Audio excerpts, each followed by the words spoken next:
자, 6번 보겠습니다.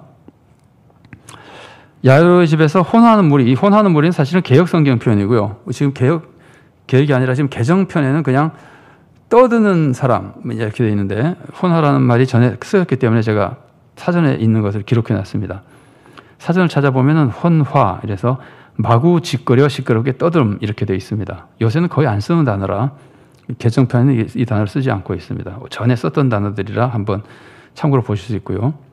자, 그래서 이제 시끄럽게 떠드는 무리가 있고 야이로 집에 가니까, 그 다음에는 예수님이 있고 야이로의 부부 이렇게 이제 모습이 있는데, 물론 제자들도 있긴 하지만, 자, 이 세 부류의 사람들의 모습을 잠깐 보면은 무리는 떠듭니다. 시끄럽게 떠듭니다. 이제 뭐 다 죽어서 아무것도 안 된다고, 그냥 살아날 가망성이 없다고 믿고 떠드는 거죠. 죽은 집에 나타나는 어떤 소란, 이런 것들이죠. 이 모습을 가만히 보면은요, 안 믿는 자들이 시끄러운 것 같아요. 교회에서도 한번 가만히 생각해 보세요. 하나님의 섭리와 하나님의 사랑을 신뢰하는 사람이 교회에서 떠드는지, 신뢰하지 못하는 사람이 떠드는지 생각해 보면은, 신뢰하는 사람 떠들 필요가 없잖아요. 하나님이 다 이끌어 가시니까 뭐 아무 걱정 없이 기도하고 평안 속에 자기 일을 하고 협력하고 그럽니다. 그러나 믿지 못하면은 어떡할 거야 이러면서 이제 떠들기 시작하는 겁니다. 그런 모습과 굉장히 비슷하다는 생각이 듭니다. 안 믿으니까, 예수님을 전혀 안 믿으니까 인간적인 생각에서 좌절, 낙심, 원망 뭐 이런 것 때문에, 아니면은 인간적인 어떤 다른 뭐 예를 들면 장례식이라든가 다양한 것에 대한 시끄러움과 법석 떠는 일이 생기고, 믿는 사람은 하나님의 역사를 평온히 기다리는 겁니다. 그래서 시편 보면은 젖된 아기가 어미 품에서 평온한 것처럼, 정말 하나님을 신뢰하는 사람의 모습을 그렇게 표현하거든요. 기도하고 평온을 누리는 겁니다. 믿을 때는. 자, 예수님의 모습 봅니다. 예수님은 아이를 살리실 겁니다.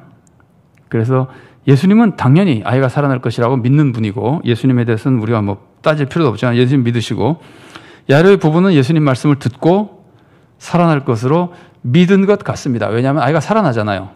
그러니까 예수님이 믿음을 통해서 구원을 하실 경우가 많은데, 이때는 지금 믿으라 그랬고, 여인도 그렇고 믿음을 통해서 구원을 하고 계시기 때문에 야이로 부부가 아이가 살아날 것을 믿은 것으로 보입니다.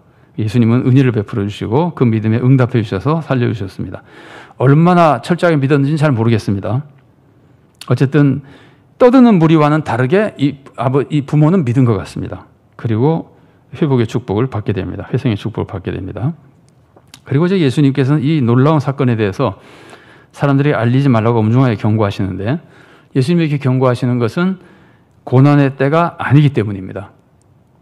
왜냐하면 요한복음에 예수님이 굉장히 많이 나와요. 아직 내 때가 이르지 않았기 때문이다. 이 얘기가 자꾸 나오는데, 그 때는 고난의 때거든요. 구원 사건을 완성하실 때, 구원을 이루기 위한 십자가를 이루실 때, 그때인데, 이 말을 좀 다른 각도에서 보면은 예수님의 위대한 사역이 알려지면은 뭐가 온다고요? 고난이 온다고요. 예수님의 위대한 사역이 알려지면 고난이 온다는 걸 암시하고 있습니다. 이게 어떻게 보면은 세상의 모습이라고 볼 수 있습니다. 세상에서 일반적인 사람도 위대한 모습을 보여주면은 시기와 질투와 고난을 많이 받습니다. 그런데 예수님은 일반적인 세상 사람으로서의 위대한 모습이 아니라 세상과 다른 하나님의 보내신 자로서의 위대한 사역이잖아요. 그러니까 세상으로서는 굉장히 부담스럽고 고난을 가할 수밖에 없는 그런 존재인 겁니다. 그래서 이건 오늘 본문하고는 조금 본문의 뒤에 약간 암시만 되어 있는 내용이지만, 예수님의 위대한 사역, 아무도 하지 못하는 위대한 사역, 그리고 예수님만이 주시는 하나님의 참 구원의 사역을 이룰 때 놀랍게도 세상에서 예수님이 고난을 받게 된다. 달리 말하면은 우리도 세상에서 위대한 사역을 이룰 때, 정말 선을 이루고 정의를 행하고 복음을 전하고 그 이룰 때 우리가 세상으로부터 고난받을 위험이 굉장히 큽니다. 왜냐하면 우리는 세상의 관습을 따르지 않기 때문입니다. 세상에서 볼 때 위대한 일처럼 보이는데 세상 편이 되지 않기 때문입니다. 그래서 우리도 계속해서 교회가 그러니까 두 가지 모습이에요. 우리가 세상으로부터 존경받는 교회를 이루는 것을 굉장히 원하지만 세상으로부터 존경받는다고 하는 것은 세상 사람들이 볼 때 정말 우리와 다르다. 신적인 어떤 능력이 있는 사람들이다. 그래서 존경받고 사도행전도 보면은 사람들이 두려워한다는 말이 나오잖아요. 사람마다 두려워한다. 그 초대교회 사람들을 보면서. 그러니까 자기들과 다른 권능을 가지고 거룩한 모습에서 두려워하는 거거든요. 그래서 존경은 하는데 그러면서도 세상이 교회를 좋아하진 않는 모습이 반드시 있습니다. 이 두 가지 좀 모순되는 모습을 교회는 가질 수밖에 없고 두려워하지 말고 그걸 지켜나가야 됩니다. 세상이 싫어하는 모습도 거룩함을 지키면서 지켜야 되고 그러면서도 세상에 하지 못하는 위대한 여러 가지 사역을 통해서 세상으로부터 경외심도 받을 수 있는 존재가 돼야 되고 오늘 말씀에서는 우리가 위대하고 큰 일을 해도 고난받을 수 있다는 것을 이제 각오할 필요가 있다는 뜻입니다.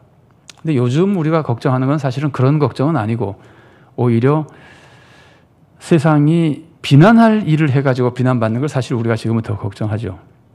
베드로전서에서도 그런 말을 많이 하는데 우리가 세상으로부터 잘못을 저지르거나 소금의 맛을 잃은 것처럼 그래서 비난받을 때는 제일 중요한 일이 뭔가요? 대응할 수 있는 제일 중요한 일이.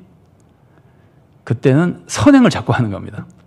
그래서 선행하는 걸 통해서 그런 비난을 막게 되고 물론 이제 본질적인 믿음이 물론 기본으로 더 중요하지만 우리의 대처 방법으로는 그런 것들이 있습니다.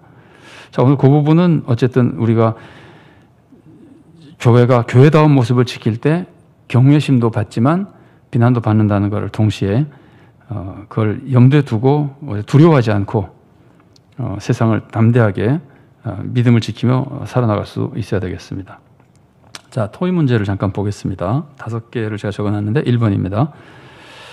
혈루증 앓던 여인과 같은 심정으로 예수님을 붙잡은 경험이 있습니까? 이 여인이 지금 자기 병이 낫기 위해서 옷자락을 예수님의 옷을 붙잡았는데 그런 기분으로 예수님을 붙잡은 경험이 있느냐 이제 이런 뜻입니다. 다 있으시겠죠. 평생 어려움 한 번 안 겪고 살았거나 하나님을 안 믿었거나 그런 몰라도 하나님을 믿는데 감당할 수 없는 어려움을 겪으면 이런 경험이 아마 되게 있으실 겁니다. 한번 생각해 보십시오. 내가 무슨 일을 당했을 때 그랬을까?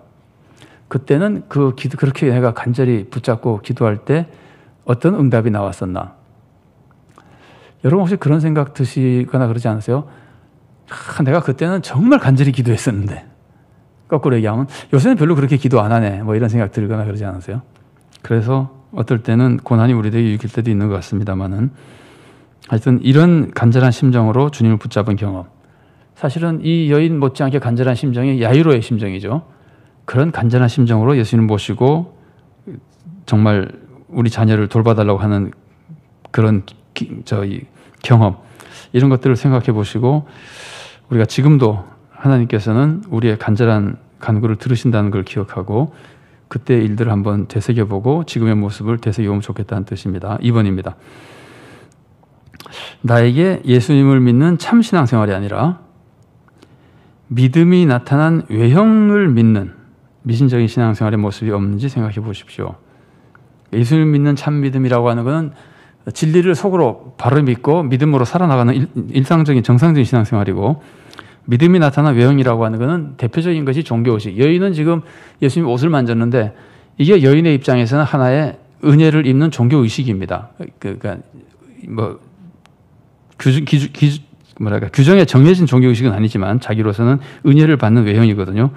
그런 것이 미신적이 될 수 있는 것처럼 교회의 다양한 종교의식이나 직분이나 제도나 이런 것들이 다 미신적이 될 수 있습니다. 그것이 마치 구원의 길인 것처럼 그런 거는 다 예수님을 믿는데 도움을 주는 도구일 뿐인데 이거는 아마 제가 잘은 몰라도 거의 대부분의 성도들이 이런 미신적인 모습을 아마 가지고 있을 겁니다. 그래서 이런 것들을 늘 우리가 알고 이런 미신적인 믿음이 될 수 있다는 위험을 알고 늘 조심해야만 올바른 신앙으로 늘 되돌아갈 수 있습니다. 그런 의미에서 살펴본 것이고요. 3번입니다. 다른 사람의 신앙생활이 나의 신앙생활에 도움이 된 경험을 말씀해 주십시오. 남을 보고 내 믿음이 성장한 경우. 이건 지금 야이로가 혈루증 앓는 여인을 보고 믿음이 성장한 경우라고 볼 수 있거든요.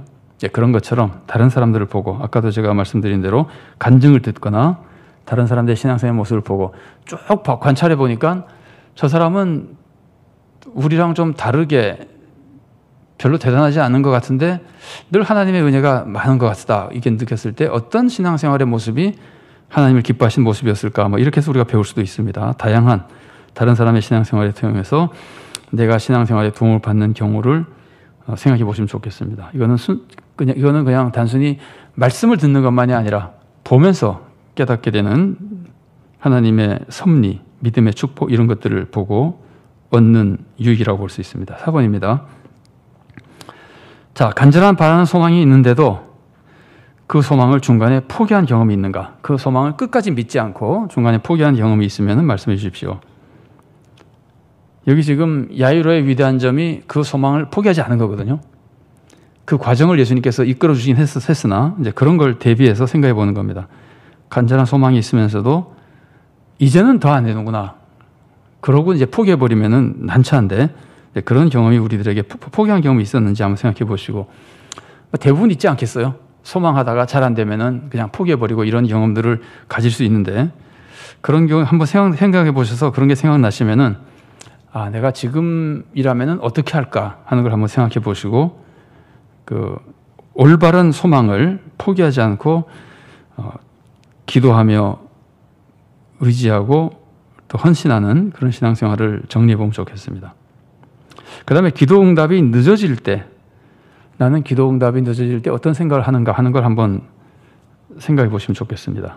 말씀을 나눌 수 있을 때는 조언들이나 함께 말씀을 나누고 기도 응답이 늦어질 때를 우리가 생각해 보는 것은 오늘 본문에서 누구를 예로 들어서 생각하는 건가요? 기도 응답이 늦어지는 사람. 오늘 본문에서는 야이로죠. 그죠? 빨리 가서 고쳐주지 않고 막 계속 지연되고 있는 거.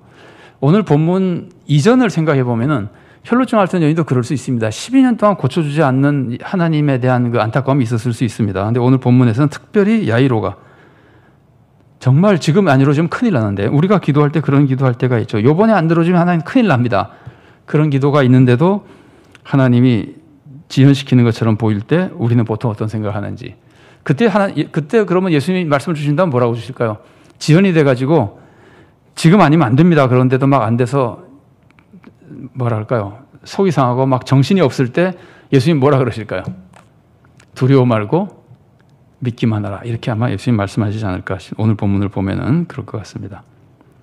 자, 그래서 그